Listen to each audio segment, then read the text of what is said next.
This week on the Game Business Show, we look back at the GTA 6 delay. Square Enix makes huge cuts to its Western business, a fresh AI debate around Ark Raiders rages on, and NetEase continues to cut back its Western investment. But our big story of the week, of course, is the return of Steam machines.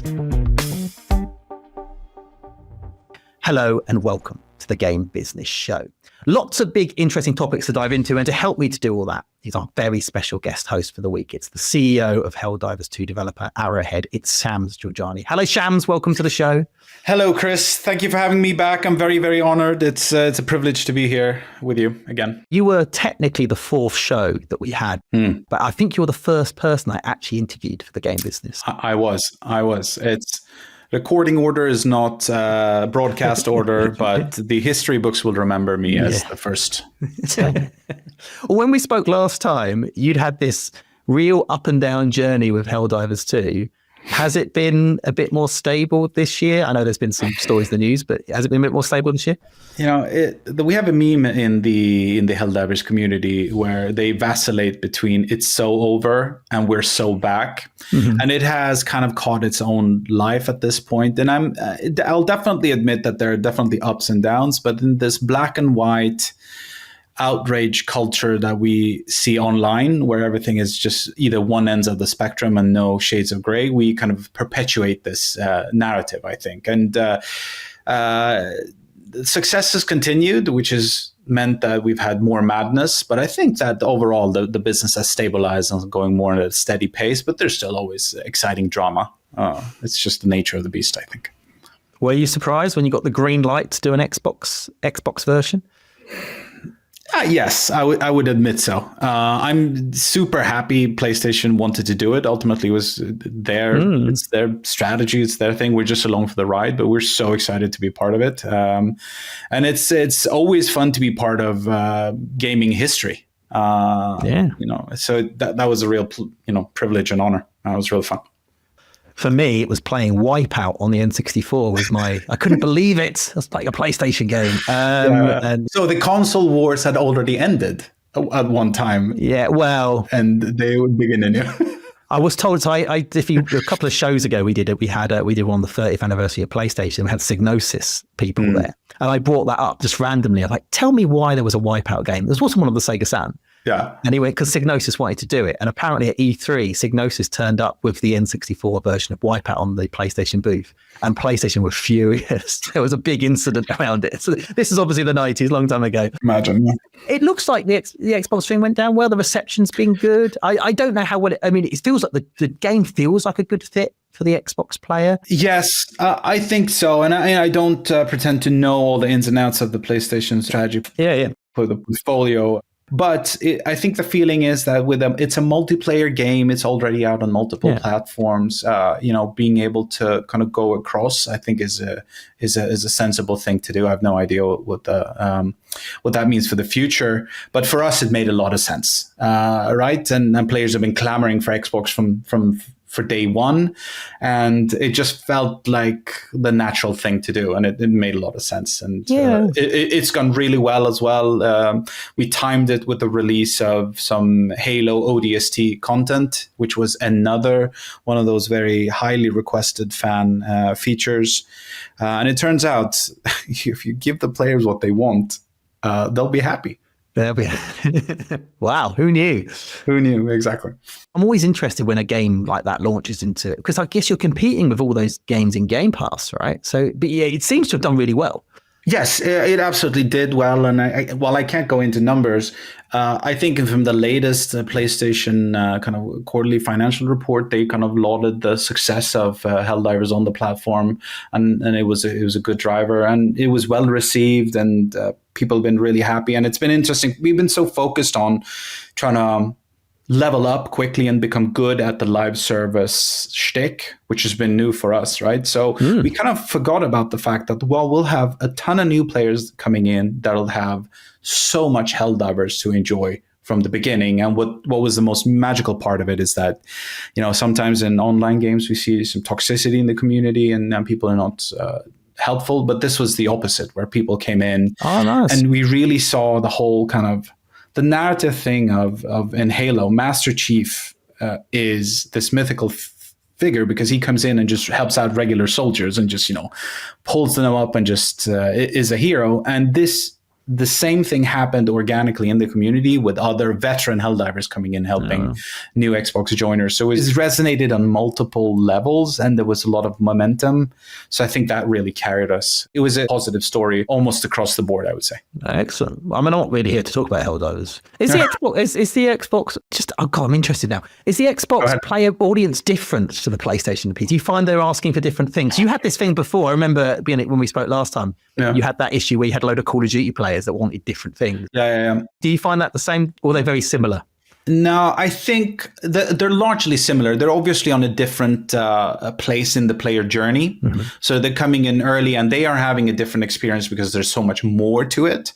And I think one of the things that we've always tried to do with Helldivers is, and we do this in the monetization and just about everything, we try to avoid a certain type of FOMO, as in you can only buy this at this particular time or it'll go away and never will come back. Oh, okay. That type of FOMO we don't like. We don't have that. But what we do have, which is not deliberate necessarily as a FOMO thing, but it is you had to be there. So because we have an ongoing story and a narrative that is shaped by the players, sometimes organically what happens is that certain fronts in the war end up being these bitter battles. And if you were at the planet of Malevolent Creek in March 24, that's etched into people's memories, right? So people come in 3-4 months after these historical events and they hear about them and they're referenced in Reddit threads and places and people are like, I don't know what it is and I'm too afraid to ask. What is Malevolent Creek? And then somebody's like, sit down by the fire, son. I'm going to tell you what actually happened. And it turns out it's people's own personal Vietnams or whatever it is. And we've had a number of these events in the game that we've ended up commemorating in different ways through capes and stuff. But these have been truly historic moments in Helldivers history. And I think the Xbox Helldivers are coming in and they've kind of missed some of these, but they're creating new ones together. And they'll have a different attitude towards things. Oddly, for some reason, this made me think of the fact that I joined MCV magazine in the UK. Yeah. After Games-Industry.biz and Eurogamer had poached a load of staff for MCV.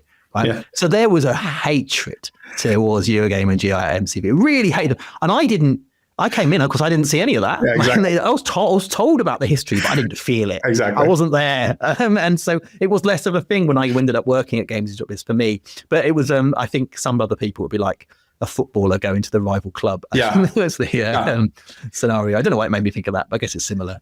Yeah. So that's been definitely it. I would say one more thing is that, to come back to the Call of Duty thing I spoke about last time, is that our company slogan is a game for everyone is a game for no one. Yeah. Which means that we try to stick to our design guns and design what we think makes sense for us rather than try to go for the widest audience possible.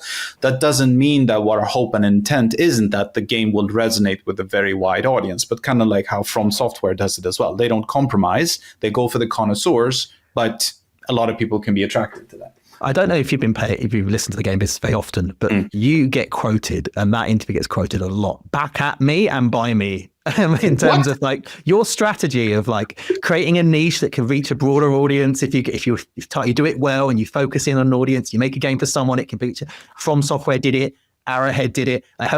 You're used as an example at the moment of how to do things in the industry. Honestly, people, long-time listeners will be commenting, going, "Yeah, he's right." Yeah, one of my mandates as a CEO is to be a force of good for the industry, and I think if we can inspire a few more studios to stick to their guns and show that giving more power to the creators and believing their vision can actually go all the way, I think is a strong thing rather than going the opposite direction. I had Patrick Soderlund on the show a couple of weeks ago, and he didn't quote you directly, but his whole thing was extraction shooters may not be the biggest genre in the world, but maybe they could be, right? And it was and look at what Helldivers did. Anyway. I guess I'm just going to wait for the Switch 2 version now. I think because that's my. We'll see. That's again above my pay grade by a couple of tiers. Let's dive into the industry news because I've just spent 10 minutes not talking about what we're supposed to talk about. But the first story, and this is a story that we've covered actually I interviewed Take-Two CEO Strauss Zelnick last week about it, and we featured it on the Game Business Micro on Monday as well. So I'm not going to spend too long on it. But GTA 6 has been delayed. This is about a week ago now. It was coming out May 26th. It's now coming out November 19th. The game had already been delayed out of 2025. I won't spend too much long on it, but Shams, what does that do to your planning? It gives us a stay of execution. Does it? Us and as everyone else. GTA, like, on the one hand, we're like, surely can't be that big. But on the other hand, it is that big, right? It is going to blot out the sun in a way unimaginable for everyone else. And if it's releasing 6 months later, then it means that's another 6 months of uninterrupted work without GTA looming over us. I can't imagine. Like we try to do our planning and not look too much at what else is happening around the time we're releasing stuff. But GTA has obviously been very hard to kind of avoid. But it's also, I think this time around, I don't think, generally you don't go out and delay stuff until you're very sure that the new date is going to stick. And I think this new date's going to stick. So ask me again in May of next year if what we're doing then, because right now I don't think we're doing anything different from November, whenever it is. Yeah, November 19th. Nah. But I just sit there and I worry about games that are, if you sat there and if you were the publisher, because the thing is, if you set a date, you had to believe they were relatively confident in it. Yeah. They actually set an actual date. So I was thinking, if I was, I don't know, Microsoft, and let's say I was planning to launch Fable that in May or June, suddenly Xbox, and suddenly GTA goes in there. So they've just told the Playground team, you've got an extra 6 months. Don't worry, go nuts, do the things you want to. You've got an extra 6 months. And now they're going, about that extra 6 months. And it was, and what do you do? If you've had a game planned for November, I don't know. I think this is what you have to deal with when you are in the same space as GTA. And this is why, when I was at Paradox, releasing grand strategy games in Q4 was the best thing ever. Because it was crowded as hell for everyone else. But who else is releasing a grand strategy? Like releasing stuff in December was great for Paradox. And I think it still is. And they have always a heavy quarter in Q4 and never have to contend with, like, who cares about GTA if you're Paradox? Yeah. So my suggestion to anyone who's afraid of GTA is change your line of business. It's very simple. I guess it depends if you are a game that targets influencers, for instance, and you're reliant, or maybe you're reliant on media, heaven forbid, you might want to move your date. And again, this is where Paradox is superpower. They don't target the same media. They don't target the same influencers. They just fly between these raindrops. For all the rest of us, it's going to be terrible. Yeah. Well, you've got another 6 months to work out what to do. Figure it out. Exactly. Pivot. Yeah. The next story, it's not a happy story. Final Fantasy publisher Square Enix is reorganizing its overseas business. Yep. Hundreds of redundancies is expected at its US and European offices. Have actually told almost the entire London office is at risk, except for the Final Fantasy 14 team. This includes the Square Enix Collective publishing label, if you follow that. The company is centralizing sales and marketing and focusing its development efforts in Japan. Have you followed it? Shams, have you been? Not terribly close, but it feels like we're reaching the tail end of a longer period of consolidations. I'm kind of surprised why we haven't seen, some of the bigger ones pull the rope a little bit sooner. But everyone's focusing back on core business. And focusing on what works and taking less risks on things that are external. And Square Enix Collective was their label for indie and wider titles, right? Yeah. And it's been running for a few years. It's been running for a while and it's gone through a few identity changes, but it had a hit in the form of Power Wash Simulator. So that game has had like 13 million players according to Newsy. So Square Enix, obviously, Square Enix would love Final Fantasy to have anything near those numbers. Now, that game isn't entirely owned by Square. It's 50-50 split between Square and Future Lab, according to people that I know. But it's still obviously pretty favorable. The amount of money that made would probably have funded their entire Western operation. Yeah. But they have lost Power Wash Simulators. Power Wash Simulator 2, which has just come out, is that was self-published by Future Lab. So, and also it's worth noting that they have cut stuff. They have been cutting back on their Western organization. They've sold Crystal Dynamics, they sold Square Enix Montreal and Eidos Montreal and Tomb Raider and Deus Ex to Embracer. Go back a little bit further, they let Hitman and IO Interactive go as well. Yeah. Basically, that entire Eidos business they bought in the early noughties has been scattered to the winds.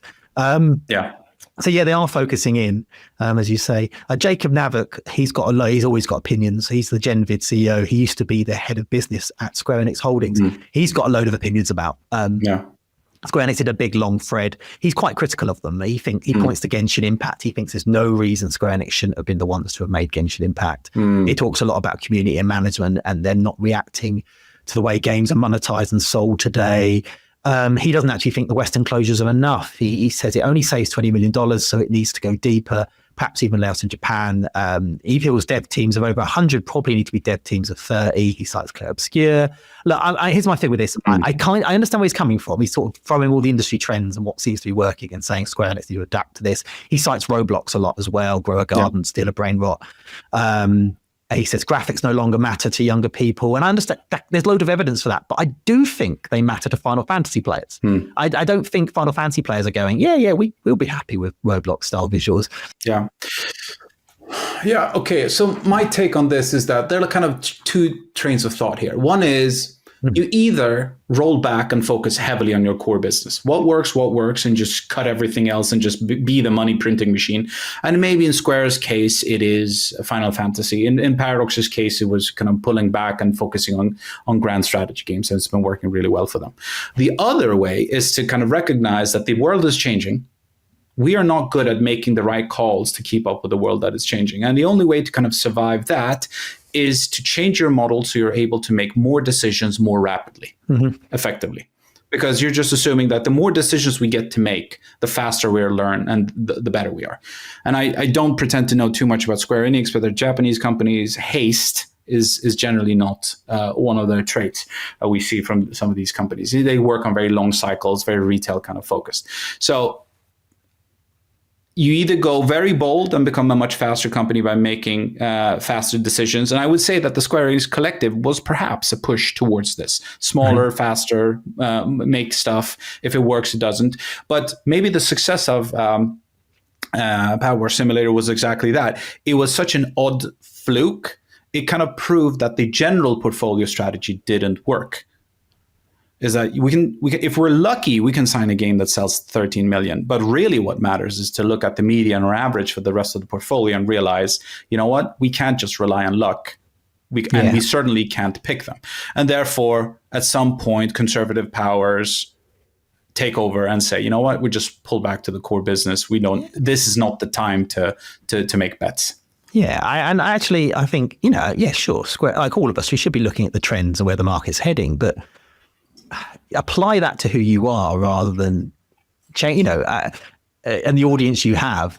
Sometimes that might mean following that trend, and sometimes it might mean adapting the trend to your business, and sometimes it might be completely ignoring the trend. And you should do what you need to do for them. I got with Jacob's analysis of the market. I kind of understood, but I wasn't entirely sure it all applied to Square Enix. No. I know that he knows the business better than me, Square Enix as well. He does talk about AI quite a bit. He doesn't think Square Enix says they want 70% of its QA work will be managed by AI, but Jacob feels that's not going to deliver much of a saving.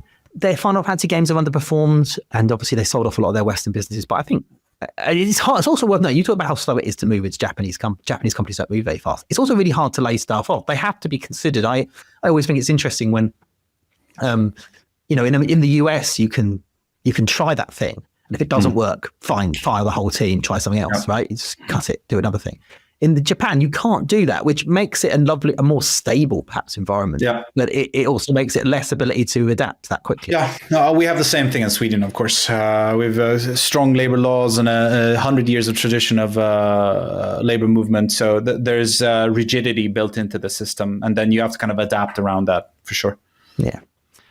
Sticking with closures, I realize this is probably the fixture of this show lately. Bad Brain Game, which is a new developer formed in 2003 by former Ubisoft folk, says it will shut down after failing to find a publisher.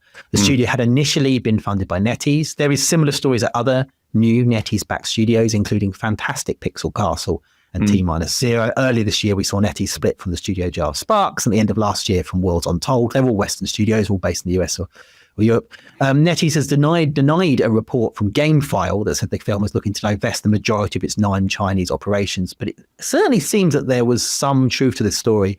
I don't know. It's not just NetEase. Tencent have also been not necessarily pulling back, but scaling back, their global investments. I don't know a lot of people from NetEase, but definitely through the grapevine, what I'm hearing and what I'm seeing is most of the non-Chinese investments are being scaled back. I see the opposite from Tencent, actually. Oh, really? There is some changes there, but NetEase is a completely different ballgame and story. Well, even in Tencent, so you've got in the UK, Sumo scaled back and made a load of layoffs. So I'm not saying they've scaled back their investments in the same way NetEase have, which have pulled out entirely, but they Funcom have just made some layoffs. I get the feeling one is more operational driven by business results and the other one is more strategic. Yeah, well, it's interesting because we had George Osborne on the show last week, who's a political journalist who specialised in this thing. And China's actually interesting because China, this is the thing, they like to maintain a level of control over its population. It often does that in a softer way. It's not quite so overt. And it likes to make sure it has a strong economy to make sure its people are broadly happy. And George Osborne said on the show last week, he was telling us that basically games grew rapidly in China to the point where the Chinese government started to try and did exert rules and control over it, censor it basically. The games were getting around those rules. Yeah. It did these by freezing the approval of new games in the country. Mm-hmm. This caused companies like Tencent, like NetEase, didn't necessarily directly cause it, but it's one of the things that helped encourage Tencent and NetEase to expand outside of China. Yeah. Now, however, the economic situation has slowed in China. The economic growth is slower in China than it was. The Chinese government now want that investment back. So they're loosening the control that they put on games. They're encouraging inward investment via various different measures. They want Tencent, they want NetEase to be thinking about China. So obviously Tencent and NetEase aren't immune to the wider situation we're all facing in video games and the challenges. And that may be one of the main reasons that they're cutting back or scaling back because of what you said about what Tencent's doing. But I think there is an element, as George was saying last week, that it sounds like there might be an element of they're being encouraged to spend the money, their investment money, locally by their government. So that's part of it. There might be, I think it's parsing the inter-politics and nationalist policies of the Chinese government and Tencent is quite hard. But I will say that there's kind of different read to this, which might give an inkling of where things will be headed in the future. I think that there's also been a challenge maybe on some of the domestic development to be able to create products that really appeal on a global scale. Whereas Chinese developers were really good at making games for Chinese audiences. But if you want to be a global developer or publisher of games, you need to be able to appeal to Western audiences. But in the last few years, we've actually seen quite a few Chinese-made games really hit big in the West, right? So Delta Force from Genshin Impact, or even Black Myth Wukong. So what does that tell us if suddenly Tencent and then the NetEase are very good at creating games for global audiences and they really don't need? Yeah. And they're being encouraged, and they're being financially encouraged by their government to keep investing in their territory. Who knows? Maybe that's what we're seeing right now. Yeah. The result of that success is, with the political instability that's, the very fabric of democratic society coming unraveled here in the West. Can you really rely on any business holdings in the US right now? I think it's a bold bet if you're a Chinese company. Yeah. Wow. And we'll see what happens with some of those other NetEase studios and Tencent studios. I'm going to throw this conversation. This is not really a story. This is more of an industry moment because a bit of industry chat this week around a video game review on a media website. It's like the year 2000. Maybe critical reviews do matter after all. The new game Arc Raiders has received lots of positive reviews from critics. It sits on very positive rating on Steam. People seem to love it. However, Eurogamer has written a pretty negative review because of the game's use of AI voice generation, which it does in collaboration with real actors. I'm not going to go into the ins and outs of all that. It prompted some industry leaders to weigh in. Most of them somewhat critical of Eurogamer. Execs like Tim Sweeney believes a political review shouldn't inform a critical view. I mean, it's interesting because obviously I used to work at Gamer Network, so I know Eurogamer very well. I think Eurogamer's played a slight blinder here, if I'm being a bit cynical about it. The media isn't really moving the needle. It's being dragged by industry trends. It's following hit games. It's not making hit games. We talk about E3 going away because of the waning importance of retail, but it also went away because of the waning importance of the traditional media. And here we are, on this show and debating a games media review, but Eurogamer have made, they've encouraged I don't necessarily, whether I agree with the opinion or not, it's irrelevant.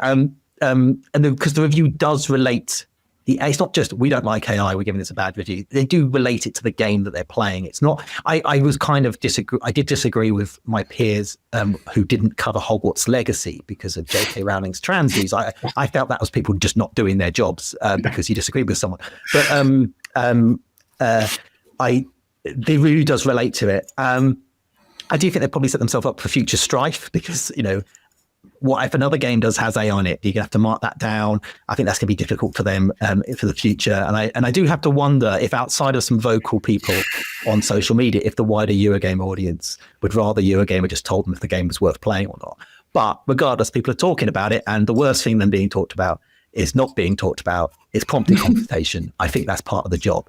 There's probably some naivety going on. I don't know if you saw the review, Shams. You see the conversation? I followed up this morning, especially saw Tim Sweeney's thread, and he said that basically political opinions should belong in the op-ed piece, not in a review. On the one hand, I can't believe that we're still talking about numbers for a review that is, objectively subjective.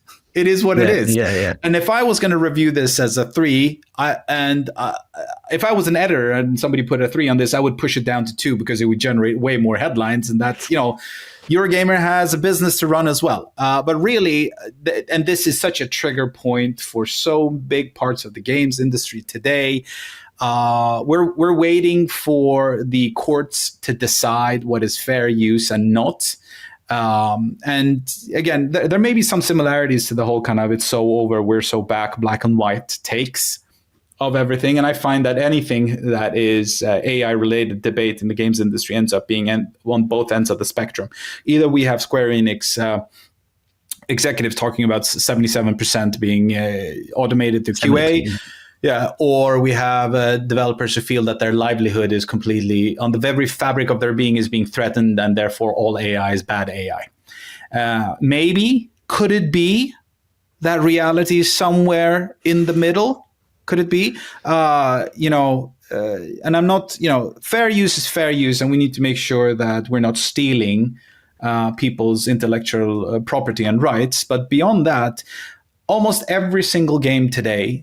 A big game is used with middleware that automates like loading and other assets that are used to be made by hand before, right? Yeah.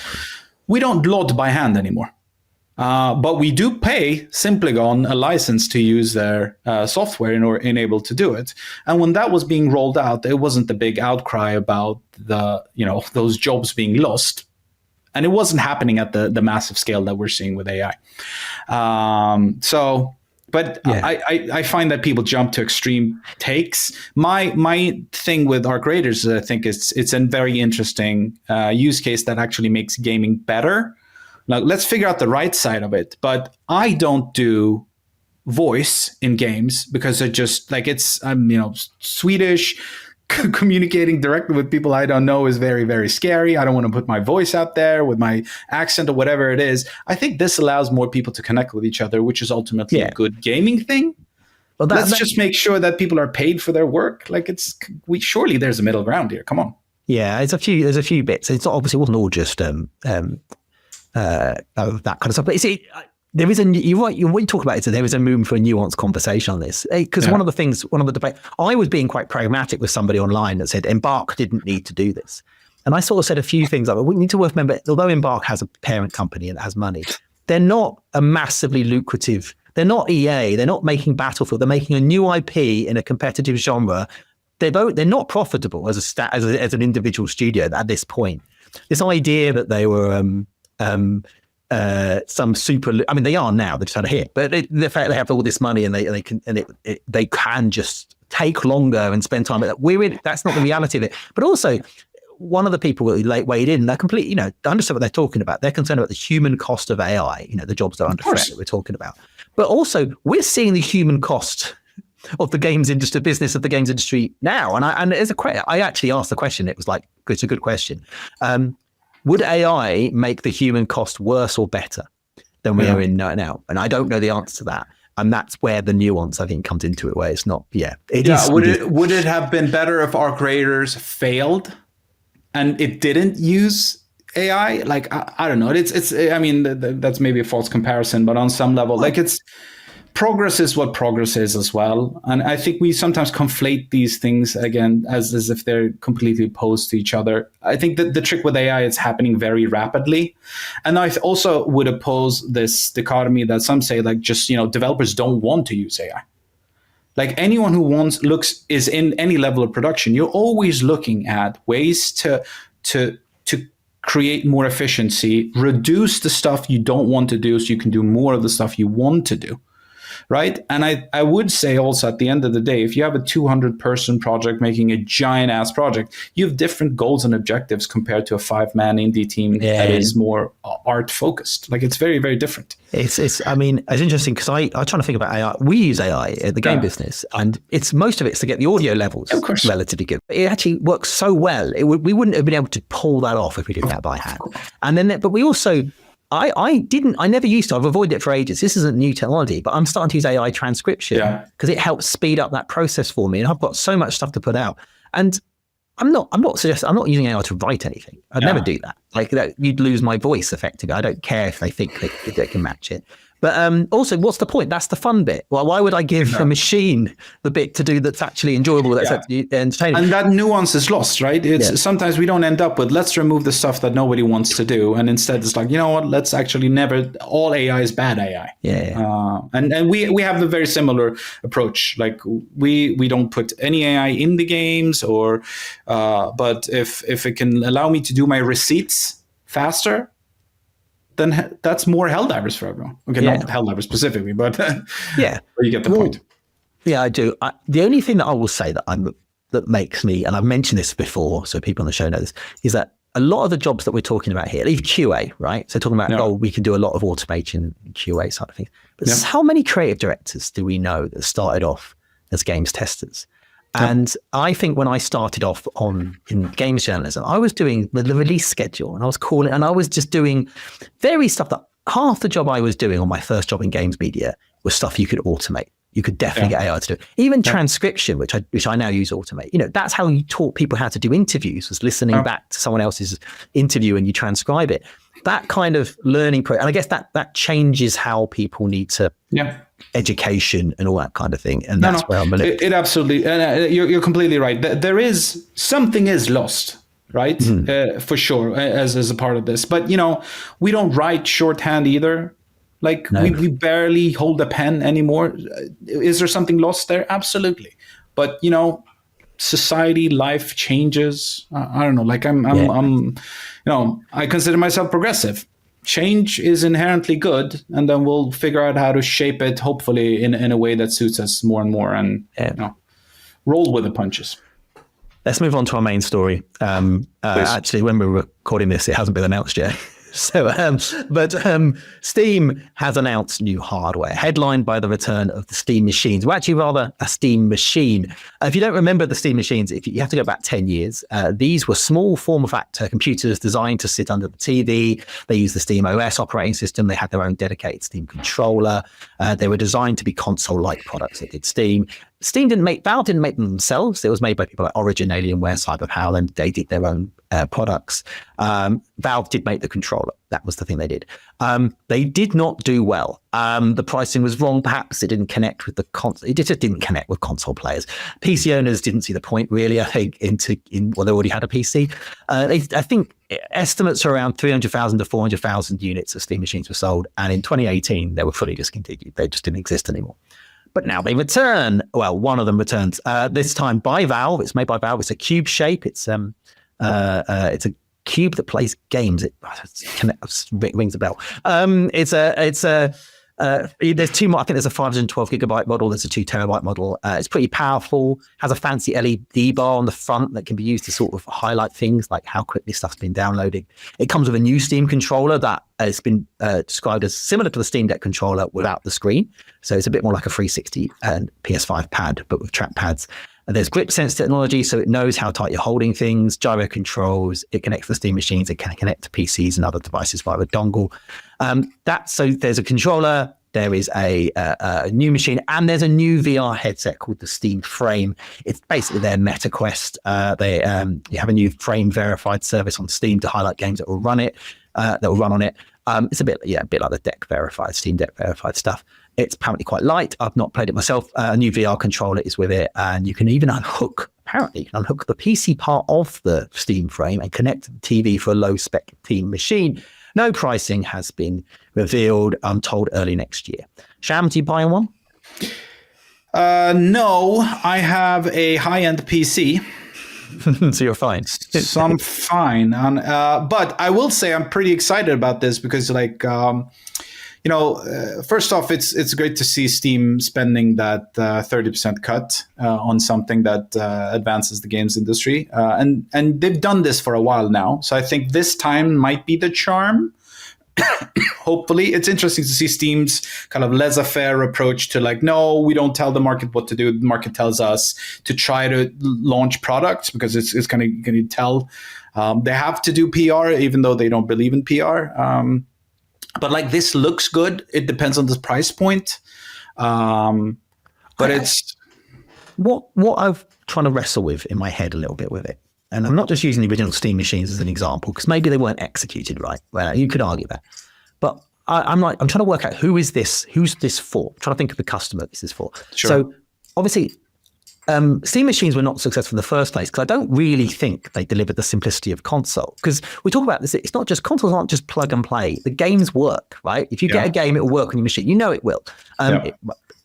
It might have some bugs in it, but you know it'll work. And PC, that's just not the case. As part of the complication of it, it's part of it. So people who just want the plug and play, the easy experience, the easiest possible experience, it's easier than ever PC. But I still don't think I don't think this Steam machine is going to necessarily appeal to the people that just want to sit on the couch and play EA Sports FC or Call of Duty or whatever. Yeah. Now, if it's more like the Steam Deck, because the Steam Deck was from the very beginning and has been targeting Steam users, I think something like 90+% of users of Steam Deck are Steam users already. So this is an alternative device for Steam users to take on the go so they can play Steam in different locations, whether it's around the house or out and about. According to Ampere, as of the start of this year, it was on 4 million sales, which I know is a low figure, but when you think about who those 4 million customers are, they're the most highest spending users, the most lucrative group of people. That's a good 4 million to have. I'm not sure if that's the audience for the Steam machine. I'm not sure. Are there Steam users that? Yeah, I agree with you because I felt the same way about the Steam Deck. I was like, if I'm a PC gamer, if I'm playing, I don't know, Civilization, do I want to play it on a 5-inch screen? Never. Why would I want to play this on this substandard screen? I have my giant screens at home. I'm a PC Master Race guy, right? So who is this for really? Is it for people who don't, like, I don't know what the cost of this is, but I'm assuming I can't replace the hardware in it. It feels like it's going for the console people. And that's where I don't know if the only audience I could think this might be a bit disruptive with are people who are PC gamers and console gamers. And if you're sitting, with PlayStation games increasingly, like Helldivers, increasingly on PC and all the Xbox games on PC, I did wonder if perhaps you might have some people that have a PlayStation and have a PC might just go, maybe one ecosystem is by one. But I don't know. I think this is probably a very specialist targeted device for a very unique person that maybe is somebody who is a console player that's interested in PC, but I can't be bothered with it. And it's an easy way. But I agree that this should have a more narrow appeal than a Steam Deck. It doesn't have that functional thing. So you're choosing between effectively a console or a proper PC. Yeah, it's sort of a middle ground-ish. Unless they go very, very low on the price and undercut by like $200, which I don't see them doing. Maybe launch it as a Half-Life 3 as an exclusive for the... Sure, but that's going to be great for some older PC players. Do you think really the Fortnite kids care about Half-Life 3? One of the things I thought was interesting is what does this mean for Xbox? Because this is Xbox's play. Like their next devices are going to be PCs that a bit like the ROG Ally they just did. Man, can you imagine being in charge of Xbox and they're being attacked from every fucking angle? Man, brutal. Shall we do Phil, if you're listening, and he does listen, tell us how you feel. I'm sorry, Phil. It's tough, but I gotta say I got a lot of respect for Phil. Some of those leaked emails when he talks very frankly about like recognizing that they're coming in third in a race and we can't come in and we need to do something different, and that kind of pushed Game Pass. But it's real tough business. I'll give Xbox credit. One of the things about that I like what they're trying to do is they're trying to disrupt in a market where, they're trying to say, hey, how can we reach more players? Not a lot of people are doing. You talked about earlier about Square Enix sort of focusing in on their core audience.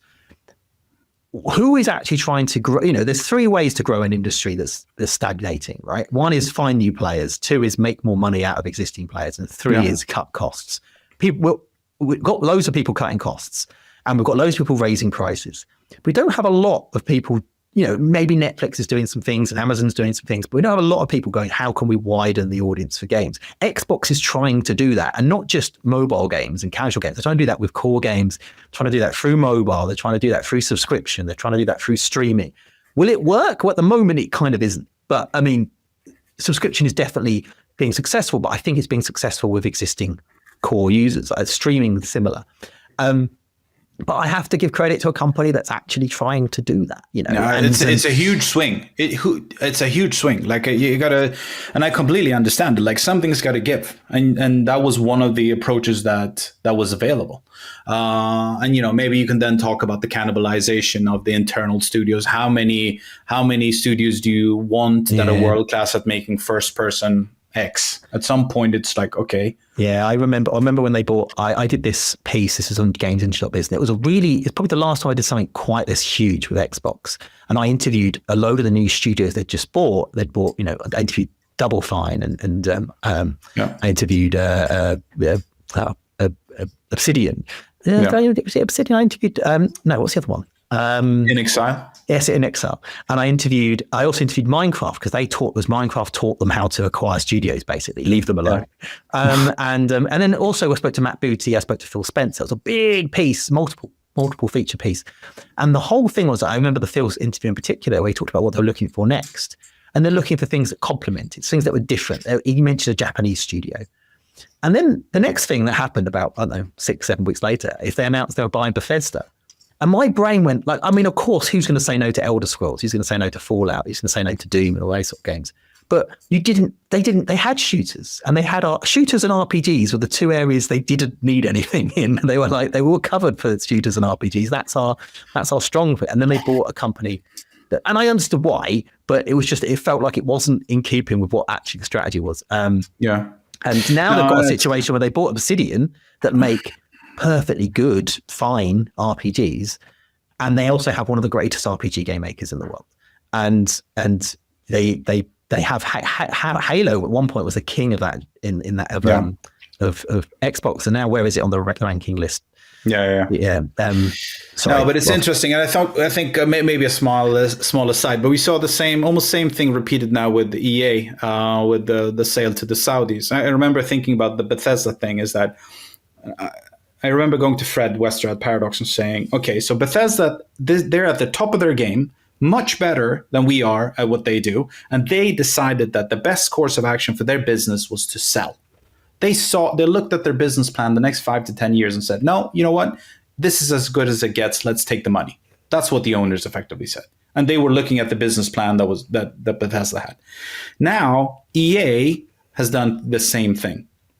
They look at their business plan, and then they look at the pile of money from the Saudis, and they say, you know what? Let's actually take the money. Because there's a lack of belief that they can make more money themselves with the business plan they have. So that's from the seller's perspective.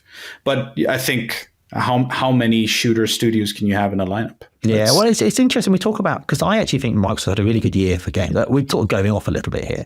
But they've had Doom, The Dark Ages is great. Oblivion remaster. There was the but you look at games like South of Midnight, which is a cool game, and Avowed, and even the Outer Worlds 2, which they put some real effort behind marketing that. They don't seem to have done very well. And you look at but then you've considered the fact they've also got in their library Call of Duty. People were worried. I'm not.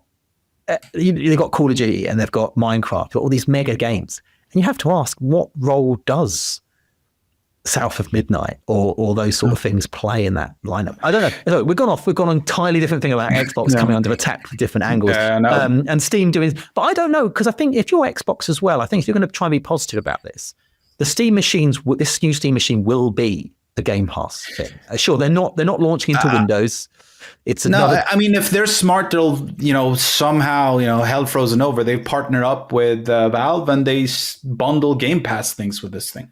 This is an Xbox as well. That's it. It should be, because Xbox is saying that they're kind of platform agnostic. They're a software company. They just want games on all platforms. This is very clear across the board. So this is more machines for them to play Halo on. Yeah. In theory. Yeah. Okay. Are they selling more Game Pass thanks to this? Maybe.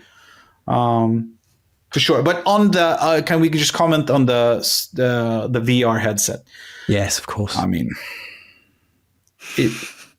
I'm very, very skeptical about this, and I know that they're just sticking with it, but like Meta, I'm technically still doing it. They kind of pivoted to multiverse this and then VR that, and now it's all AI.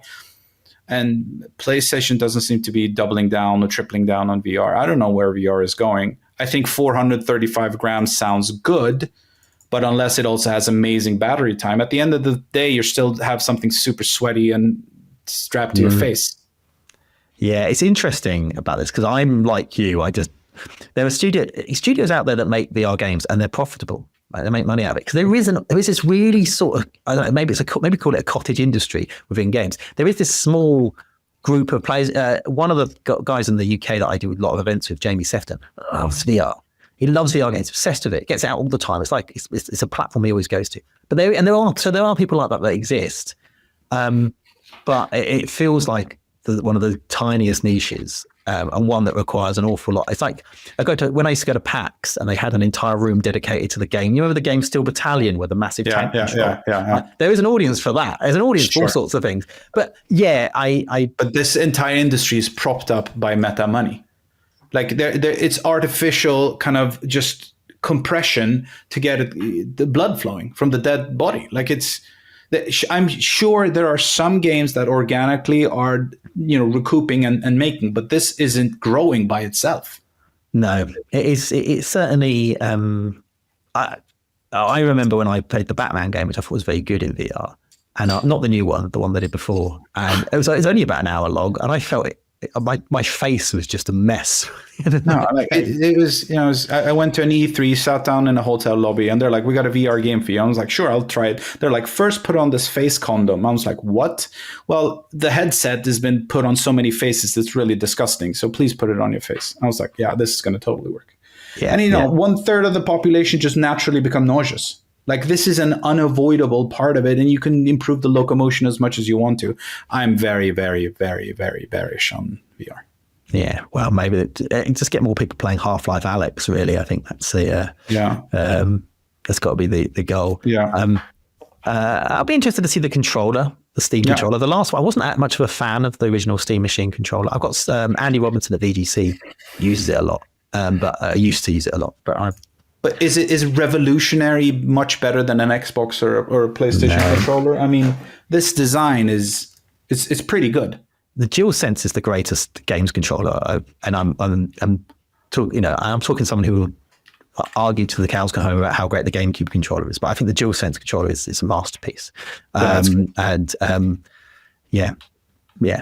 I don't know grip control. I'm interested to know what that means, what that does to gameplay. Yeah, but I will say that I really hope that Steam succeeds, or Valve succeeds, because the best thing for the industry is to have more players who are succeeding and keeping each other on their toes. Because boy, do we need it. We do not want an industry that has like two players that are taking turns screwing us over. That's just not where we want to be.